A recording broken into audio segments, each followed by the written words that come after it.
Goal, nation's leading institute.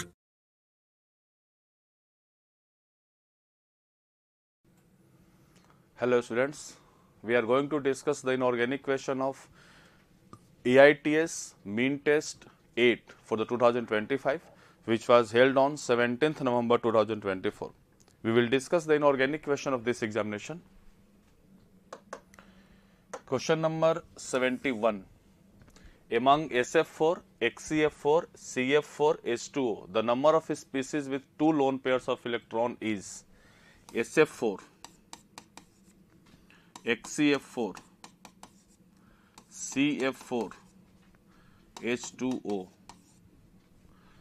S, F, F, F, F, loan pair of electron, XC. देखिए इसमें थोड़ा सा question में चेंज करना पड़ेगा. ये टू लोन पेयर, बच्चे इसमें कंफ्यूज हो जाते हैं कि sir two lone pair of electron मतलब सराउंडिंग एटम को भी काउंट करना है. थोड़ा सा क्वेश्चन को इसको ठीक करना पड़ेगा. Two lone pair of electrons on central atom, question में पूछ रहा है पूरा, ठीक है ना. तो सेंट्रल एटम के साथ कंसीडर करके हम लोग बात करेंगे. XC, XC के पास 8 इलेक्ट्रॉन होता है. F, F, F, F, एक लोन पेयर, दूसरा लोन पेयर. कार्बन के पास 4 इलेक्ट्रॉन होता है, चारों के चारों बॉन्ड बना चुके हैं. C, F, F, F. Oxygen OH, एक लोन पेयर, दो लोन पेयर. पूछ रहा है कि सेंट्रल एटम के पास दो लोन पेयर किसके किसके पास है. सल्फर के पास एक है, एक तो जेनॉन है XCF4 और एक H2O है. तो number of species having two lone pairs on the central atom is 2. Therefore answer is first. तो 71 का सही ऑप्शन होगा फर्स्ट. अगले क्वेश्चन पे चलते हैं.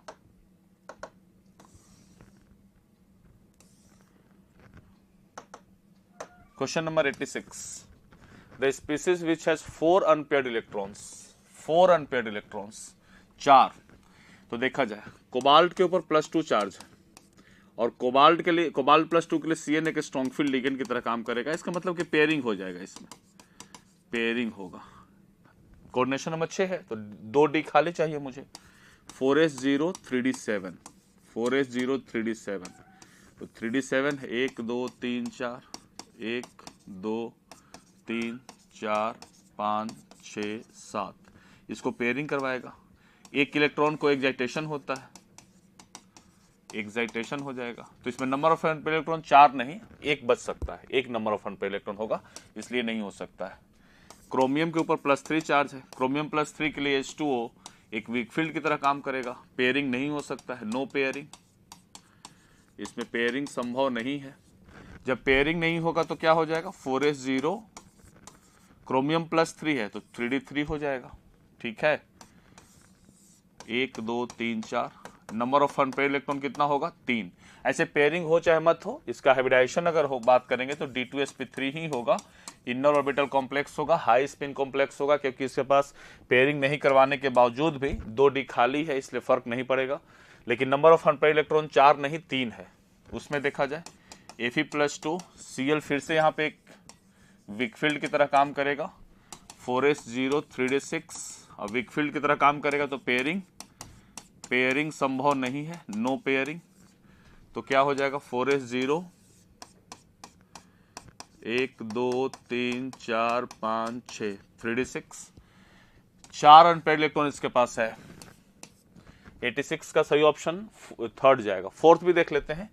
Fe+3 है, 4s0 3d5. इसके पास भी वीक फील्ड की तरह काम करेगा. पेयरिंग नहीं हो सकता है, नो पेयरिंग. पेयरिंग नहीं होगा तो D5 जस्ट के तस प्रेजेंट रहेगा. 1 2 3 4 5 D5. ठीक है, तो 5 अनपेयर्ड इलेक्ट्रॉन होगा इसके पास. 4 पूछ रहा है तो इसलिए ऑप्शन नंबर थर्ड चला जाएगा. FeCl42- के पास 4 अनपेयर्ड इलेक्ट्रॉन है, 3d6 है, इसमें पेयरिंग नहीं होगा. 4 अनपेयर्ड इलेक्ट्रॉन इंटैक्ट रहेंगे, सुरक्षित रहेंगे इसके पास. तो 86 का सही ऑप्शन ऑप्शन नंबर थर्ड. अगले क्वेश्चन पे चलते हैं. Let us move to the next question. Question number 87. The correct order of thermal stability, ये हाइड्राइड का क्वेश्चन है. Reaction of hydrogen nitrogen family का है. तो NH3, PH3, ASH3 and SbH3. BiH3। तो इसमें होता क्या है कि आप सबसे पहले, खैर नाइट्रोजन फैमिली का हाइड्राइड हो, ऑक्सीजन फैमिली का हाइड्राइड हो, हेलोजन फैमिली का हाइड्राइड हो, या कार्बन फैमिली किसी का भी हाइड्राइड हो, आप यहां से शुरू कीजिएगा, आपको प्रॉपर्टी जल्दी मिल जाएगा। बॉन्ड लेंथ बढ़ेगा, जब बॉन्ड लेंथ बढ़ेगा तो बॉन्ड एनर्जी क्या होगा, घटेगा, और जब बॉन्ड एनर्जी घटेगा तो थर्मल स्टेबिलिटी भी क्या हो जाएगा, डिक्रीज कर जाएगा। तो इसलिए थर्मल स्टेबिलिटी पूछा है, थर्मल स्टेबिलिटी रेगुलर डिक्रीज करेगा। सबसे ज्यादा नाइट्रोजन फास्फोरस और आर्सेनिक में गलत हो गया ना, फॉस्फीन और ASH3 में इसका ज्यादा इसका कम हो जाएगा, गलत हो गया। NH3 का ज्यादा, फिर PH3, फिर SH3, फिर बढ़ा दिया ना, गलत है, यहां भी गलत कर दिया है। NH3 का सबसे कम है, गलत है। PH3 ये भी गलत है, इसमें कोई ऑप्शन सही है नहीं, नन ऑप्शन इज इनकरेक्ट, कोई भी नन ऑप्शन इज करेक्ट, कोई भी इसमें सही नहीं है। इसमें यहाँ पे उल्टा कर दिया गया। हाँ, इसमें अगर ए आप इसको ऐसे कर दें तब सही हो जाएगा, ठीक है। सेकेंड ऑप्शन सही होगा जब इसको आप चेंज कर दें, इस साइन को चेंज करेंगे तब जाकर सही ऑप्शन होगा, और नहीं तो फिर इसको nitrogen, phosphorus, arsenic, antimony, bismuth, इसको चेंज कर दे। दोनों में से किसी एक को चेंज कीजिए, या तो इसमें इसको ऐसे चेंज कीजिए या फिर यहाँ पे इसको चेंज कीजिए, तब जाके दोनों सही हो जाएगा। दोनों में से जो ऑप्शन आप देखना चाहते हैं देख सकते हैं। मेरे कहने का मतलब है कि डाउन द ग्रुप अगर जाएंगे, हाइड्राइड ऑफ नाइट्रोजन फैमिली में, ऑक्सीजन फैमिली में, किसी फैमिली में, नाइट्रोजन, ऑक्सीजन, हेलोजन या कार्बन फैमिली में डाउन द ग्रुप जाएंगे तो उसके हाइड्राइड की स्टेबिलिटी घटती है, एकदम बिल्कुल रेगुलर ट्रेंड होता है। इसमें आपके ऑप्शन के अनुसार कोई भी करेक्ट नहीं है, आपको इसमें थोड़ा चेंज करना पड़ेगा, या तो इसको चेंज कर दीजिए या फिर आप इसको चेंज कर दीजिए, तो दोनों सही हो जाएगा। अगर इसको चेंज करें तो ये सही हो जाएगा, फिर ये गलत हो जाएगा, आप इसको चेंज करेंगे तो ये सही होगा, ये गलत हो जाएगा, ठीक है। चलिए, इसको कोई आंसर नहीं बोल रहे हैं, आप दोनों में चेंज करके आप चेंज कर सकते हैं, फर्स्ट और सेकंड जो आपको मर्जी हो उसको लिख सकते हैं।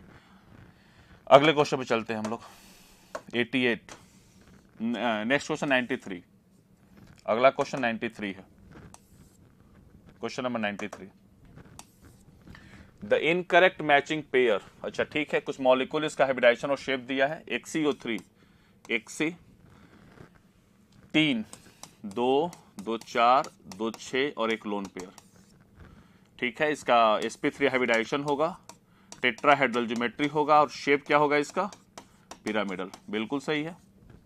sp3 hybridisation, pyramidal shape, XeF2, XC, F, एक lone pair, 2 lone pair, 3 lone pair. इसका हाइब्रिडाइजेशन sp3d होगा, ज्योमेट्री ट्रायगोनल बाई पिरामिडल होगा, और शेप इसका लीनियर हो जाएगा।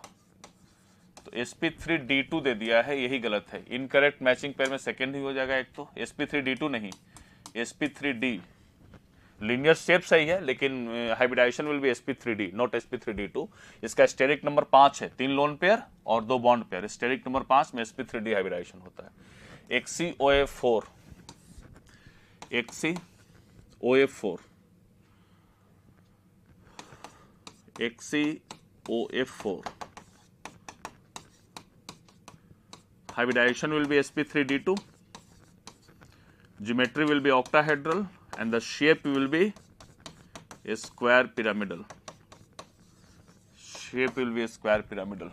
sp3d2 and a square pyramidal, बिल्कुल सही है, ये भी सही है, तो करेक्ट मैचिंग है। सही ऑप्शन तो हम लोग एक सिलेक्ट कर लिए, सेकंड, बाकी सबको चेक कर लेते हैं कि बाकी कोई तो सही नहीं है ना।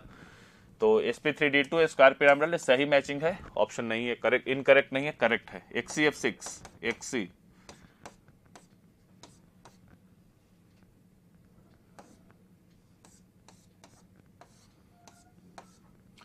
F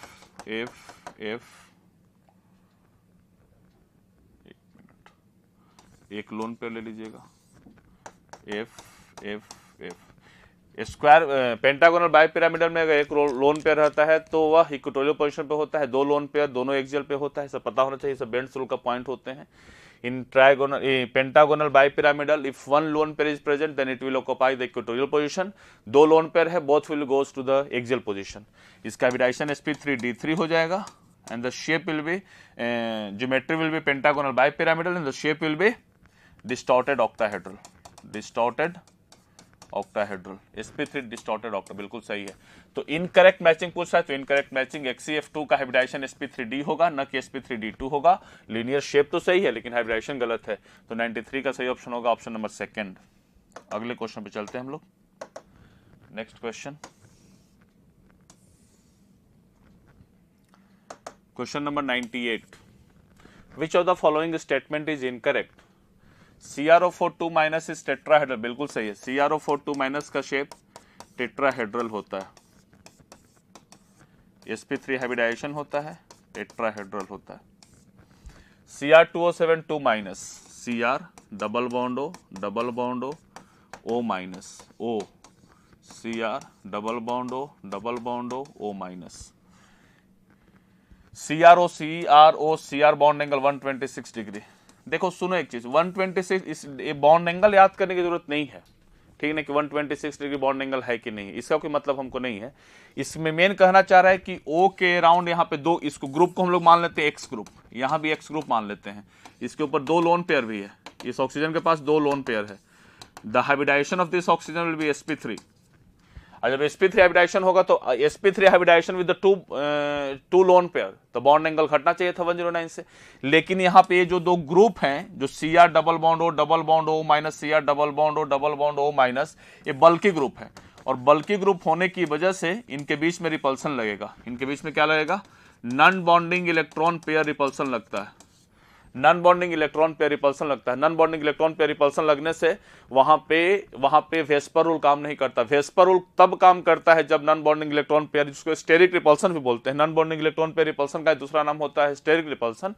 वो स्टेरिक रिपल्सन वहां पे जब लगता है तो वहां पे वेस्पर काम नहीं करता है, वेस्पर वहां पे खत्म हो जाता है, ठीक है ना, क्योंकि वेस्पर से ज्यादा पावरफुल है non bonding electron pair repulsion. इन दोनों के बीच में अगर रिपल्सन लगेगा तो बॉन्ड एंगल बढ़ाएगा, इसलिए थीटा यहां पे बढ़ जाता है। थीटा इज ग्रेटर देन 109.28, मतलब कहने का है कि इस दोनों ग्रुप के बल्किनेस की वजह से इसका बॉन्ड एंगल 109 से बढ़ जाता है, जो कि एग्जांपल आपका और भी सारे हैं। OCl2 इसका थीटा, इसका भी थीटा 109 से ज्यादा होता है, क्योंकि इन दोनों के बीच में स्टेरिक रिपल्सन लगता है, तो इसका बॉन्ड एंगल 109 से ज्यादा होगा। 126 डिग्री है, एनसीईआरटी का डाटा है अपना। लेकिन ये 126 हमको याद नहीं करना है कि 126 डिग्री बॉन्ड एंगल होता है, हमको बस ये याद रखना है कि इसका bond angle 109 sp3 bond angle से ज्यादा होगा due to the steric repulsion, due to the non bonding electron pair repulsion. Steric repulsion का अच्छा नाम होता है non bonding electron pair repulsion, जो कि सराउंडिंग एटम के बीच में लगता है। बिल्कुल सही है, टेट्राहेड्रल शेप भी सही है। Na2Cr2O7 is primary standard in the volumetric, बिल्कुल गलत है, ये गलत स्टेटमेंट है। Na2Cr2O7 हाइग्रोस्कोपिक नेचर का होता है। Na2Cr2O7 हाइग्रोस्कोपिक होता है, हाइग्रोस्कोपिक होता है। हाइग्रोस्कोपिक का मतलब होता है which can absorb moisture, which can absorb moisture, जो मॉइस्चर को एब्जॉर्ब कर सकता है, उसको बोलते हैं हाइग्रोस्कोपिक। तो मॉइस्चर अगर एब्जॉर्ब कर रहा है तो होता क्या है, इसको स्टैंडर्ड सॉल्यूशन में हम लोग यूज नहीं कर सकते। जैसे बाय द वे हमको एक स्टैंडर्ड सॉल्यूशन बनाना है, 0.5 मोलर Na2Cr2O7 का सॉल्यूशन बनाना है, तो हम लोग 0.5 मोलर बनाना है, इसका मतलब 0.5 मोल, उसके अनुसार हम लोग मॉलिक्यूलर मास तोल लेंगे, मॉलिक्यूलर मास इंटू 0.5 मोल, उतना मास हम लोग तोल लेंगे। मास तोलने के लिए ढक्कन खोलेंगे लैब में से, उसका बोतल का, डब्बा का, उसमें हम लोग वेगिंग मशीन पे उसको रखेंगे, कागज को रख के फिर उसको तौलना शुरू तौलेंगे। तो क्या करेगा, इतना ज्यादा हाइग्रोस्कोपिक होता है कि मॉइस्चर वो एटमॉस्फेयर से मॉइस्चर एब्जॉर्ब कर लेगा। तो होगा क्या, अगर बाय द वे आपको 50 ग्राम तौलना है, आप 45 ग्राम ही तौलेंगे ना, एक्चुअल सॉल्ट उसमें 45 ग्राम गिरा है और 5 ग्राम उसमें से वाटर आके एब्जॉर्ब हो चुका है, तो आपको सॉल्ट का जो एक्चुअल मेजरमेंट है वो 45 ग्राम का आएगा, जो आपका रीडिंग देगा वो 45 ग्राम में देगा। और आप कितना मेजर कर लिए हैं, 50 ग्राम यहाँ पे मेजर दिखा रहा है, क्योंकि वाटर तो एब्जॉर्ब कर लिया है, क्योंकि वो हाइग्रोस्कोपिक नेचर का होता है। तो आपका रीडिंग गलत आएगा, सही रीडिंग आने वाला नहीं है। इसलिए Na2Cr2O7 हाइग्रोस्कोपिक नेचर होने की वजह से इसको हम लोग स्टैंडर्ड सॉल्यूशन में नहीं यूज करते हैं इन द वॉल्यूमेट्रिक एनालिसिस।